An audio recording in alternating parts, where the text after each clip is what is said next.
अस्सलाम वालेकुम नाज़रीन, माया सनागुल तां ॾिसी रहिया हो न्यू मैरान न्यूज़। रुक कयूं था ख़बरनि ॾांहुं। ख़बर शामिल करके खैरपुर मां रिपोर्ट मोहम्मद पंजल गाऊ जी। गंबट में वक़्फ़े सां हलंदड़ बरसात तबाही मचाए छॾी।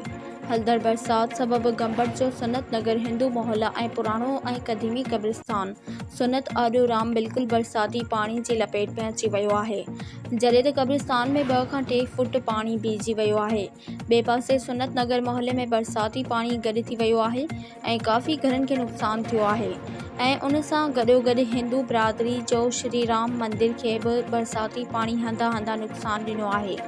हिंदू बिरादरी जे अॻवान मेवलदास समेत समय हिंदू बिरादरी जे माण्हुनि मीडिया सां ॻाल्हाईंदे चयो त असां म्यूनिसिपल कमेटी गंबट जे चेयरमैन जाजी लतीफ़ शेख वॾी नाजाइज़ी कई आहे, जॾहिं त गुज़िरियल साल वारी बरसात में असांजो क़ब्रिस्तान ॿुॾी वियो ऐं चौदीवारी किरी पट थी वई हुई ऐं मंदिर ज़बून हाल थी वियो हो। असां 1000 दफ़ा म्यूनिसिपल कमेटी गंबट जे चेयरमैन हाजी लतीफ़ शेख खे दरख़्वास्तूं ॾिनियूं पर बरसातूं मोटी आयूं, पर असांजो को बि हिन महिल ताईं कमु न थियो। असांजो क़ब्रिस्तान ॿुॾी वियो, असांजे मोहल्ले जा घर किरी पिया, मंदिर हंधा टुटी वियो।